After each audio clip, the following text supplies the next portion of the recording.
My stepmother left her newborn on my dorm steps, wrapped in a moldy towel during a snowstorm. I stared in disbelief as his lips turned blue and his tiny chest barely rose. She once said it would make him stronger. Now she posts crying selfies from a luxury spa while that baby fights for life. Last week, she was arrested when her fake pregnancy padding fell off mid-court. My dad married Delena under fairy lights, champagne, and shallow smiles. I stood beside the cake table when she handed me a black folder, my responsibility chart. Babysitting her future child was not optional. She rubbed her belly like a weapon, whispering about family unity. That folder, with its pastel tabs and deadlines, became my invisible shackles. That night, my independence quietly walked out the door and never came back. Delena once made me skip my final exam to drive her to a prenatal massage. She faked a limp for sympathy as I begged the professor over voicemail. When I got home, she was sipping wine with her feet up. The lie stung more than the missed credit. That was the day I learned her version of motherhood was performance art, and I was her unpaid understudy.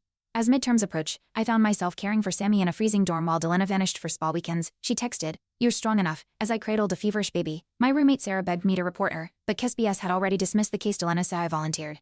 The bruises on Sammy's arms told a different story. I knew then this wasn't just neglect, it was deliberate. The system wasn't broken, it was complicit. Sarah caught Delena rifling through my drawers one night, claiming she lost her charger, but my journals were gone, the ones detailing every bruise.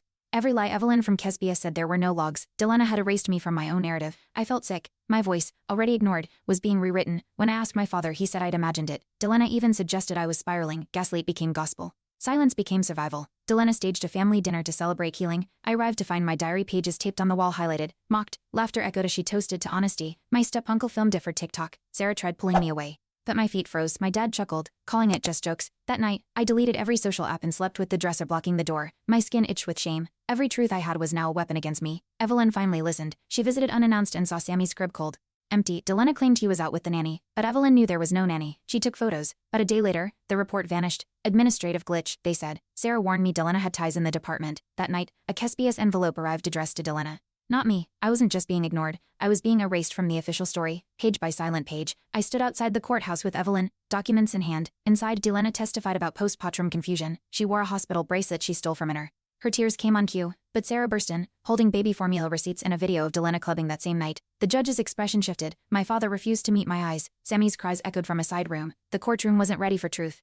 But it was no longer mine alone. Delena's lawyer called me a jealous dropout. I gripped my notebook, the one she'd once burned half of in a trash can. Evelyn handed the judge us backup files. Sarah saved photos, texts, voice memos, my truths. Delena flinched when the audio played, her voice saying, "Just dump him there, no one will care." The room went still. For once, the burden of proof didn't weigh down my chest, it burned in their ears. Delena tried to spin it, claimed the voice was AI, but Jake, our lawyer, pulled out authenticated timestamps from AI Cloud. The judge leaned forward, eyes cold. "This isn't theater," he said. Delena's face cracked, her smugness wilting. My dad whispered something, stood, and walked out. The silence that followed wasn't peace, it was revelation. I wasn't fighting shadows anymore.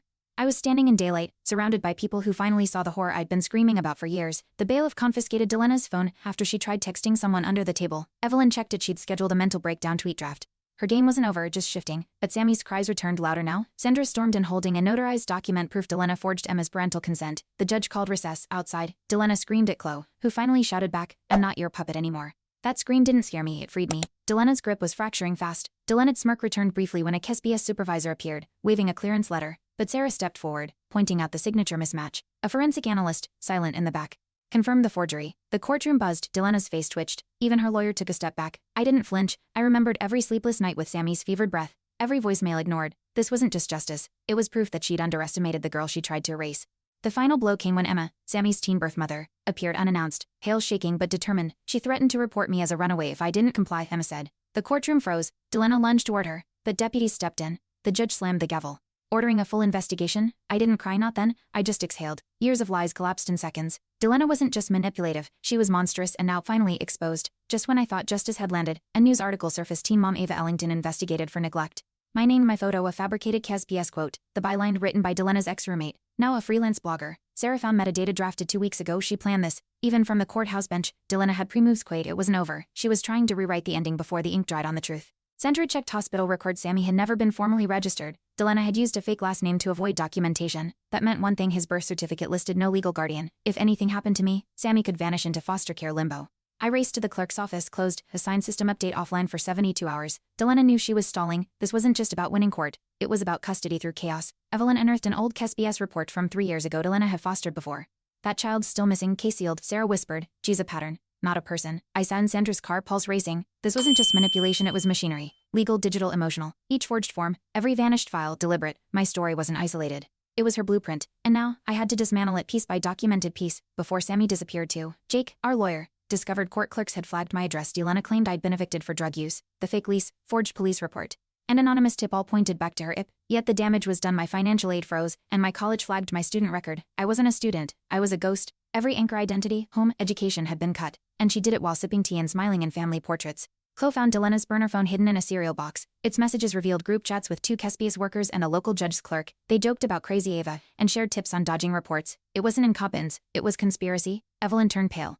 "We need federal help," she muttered. This wasn't just my survival anymore. It was about breaking a chain masked as bureaucracy. Each text was a rope tightening around Sammy, and now I had the knife. A knock came at midnight. 2 men in suits claiming to be child welfare liaisons. No aid, just urgency. Sandra stalled them while I called Jake. He arrived within minutes, recording everything. Turns out, they weren't listed on any agency roster. Freelancers paid, likely by Delena. Their goal, take Sammy under emergency custody. But this wasn't a movie. "We have receipts." Police escorted them out. That night, Sammy slept soundly for the first time in weeks. Sandra uncovered a forged medical record stating I had postpartum psychosis. It had her forged signature and a psychiatrist who didn't exist. When we called the number, Delena answered in a fake voice. We recorded everything, even her laugh when she said, "You're not ready for the ending I wrote." That was her confession, not just of deception, but authorship. Delena didn't just manipulate reality, she authored it. But this chapter, it would be mine to finish. Emma confessed Delena had promised her a modeling contract in exchange for Sammy. The agency was a dummy website registered under a shell company, linked to Delena's former boyfriend. Sarah dug deeper. That boyfriend now worked at a crisis center, where Delena had once volunteered. They lured vulnerable girls, offering dreams, then stealing their babies. It was trafficking disguised as charity. Sammy wasn't her first prize, but he would be the last. We had names now, and proof. Jake filed a motion with federal authorities. Child trafficking. Conspiracy obstruction. Within 48 hours, agents raided Delena's condo. Inside, they found folders labeled with initials, birth weights, and outcome. It was a ledger of stolen lives. She'd framed herself with meticulous pride. Sammy's file was marked pending export. I almost vomited, but I didn't. I photographed every page. This wasn't just evidence, it was a graveyard, and I'd make sure each name had justice, starting with his. Delena's final card came from prison, an envelope addressed to me. Inside was a photo me sleeping. Sammy in my arms, dated last month. The message scrawled beneath, "You're not done." My breath caught. That meant someone still watched us. Jake traced the envelope to a courthouse employee. Evelyn got him fired. But the message lingered. This wasn't about fear now. It was about readiness. I wouldn't hide, let them come. I had light, I had names, I had rage. Federal agents confirmed Delena's name on 3 sealed warrants from different states, but local police delayed cooperation, claiming jurisdictional confusion. Meanwhile, Emma vanished. Her phone went dead. A neighbor saw black stuff outside her apartment that morning. Sandra traced a plate number tied to the same judge's clerk from earlier. We weren't dealing with a bad apple. It was a tree, rooted, fed, protected, but I had pruning shears. And I wasn't planting fear anymore. Chloe hacked into Delena's cloud, decades of files, fake ids, bribery records, screenshots of Kespius workers accepting Venmo. It wasn't just a scandal, it was a marketplace. Babies as bargaining chips. I sat with Evelyn and Jake, hands trembling, watching each file upload to federal servers. "Once it's out," Jake warned, "you'll be a target." I nodded. But truth doesn't need permission, it just needs witnesses. And this time, I wouldn't whisper, I'd testify with fire. The by-leak select files to me blurred names. Clear intent. Headlines blazed. Baby broker ring exposed to social workers resigned. That judge's clerk fled the state. Sammy's face, blurred, appeared on CNN. I cried, not from fear but relief. He wasn't invisible anymore. Neither was I. Protesters stood outside the courthouse with signs, "Believe Ava." The world tilted, not in chaos but in correction. My pain had become public record, and it finally mattered. A surprise witness emerged, Delena's ex-boyfriend. He testified in exchange for immunity. She bragged about building adoption pipelines, he said.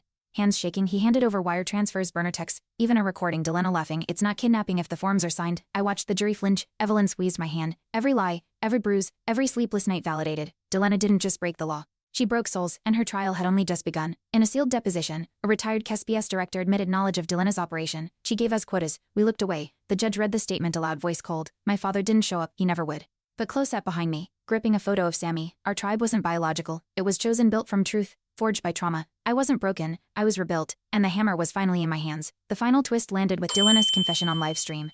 A hack prison call leaked. I only did what everyone else was doing. I just did it better. No remorse, no apology, just vanity. The world watched her smirk, unaware the camera was rolling. I didn't celebrate. I read Sammy his bedtime story, kissed his forehead, and whispered, "You're safe now, because monsters don't vanish with trials, they vanish when truth becomes louder than fear." I sat in Sandra's kitchen, Sammy asleep beside me, his fingers curled around a stuffed giraffe. The air smelled of cinnamon and courage. I held the folder Delena once used to control me, now filled with court transcripts, affidavits, truth. Evelyn's voice echoed from earlier. "You rewrote the narrative." I didn't feel heroic. I felt bruised, hollow, but standing. Chloe brought tea, her silence a balm. I looked at Sammy. "We start fresh tomorrow," I said. "No shadows, just daylight." Delena was sentenced to 25 years, no parole. In court, she sneered, but no one looked away. The judge called her actions calculated cruelty masquerading as motherhood. Outside, reporters swarmed, but I shielded Sammy with my coat. Sandra stood beside me, Emma holding my hand. The news anchor called it the Ellington case, but I wasn't a case, I was a girl who survived. Sammy giggled, tugging my sleeve. "Home," he whispered. I nodded. Justice didn't heal, but it unlocked the door.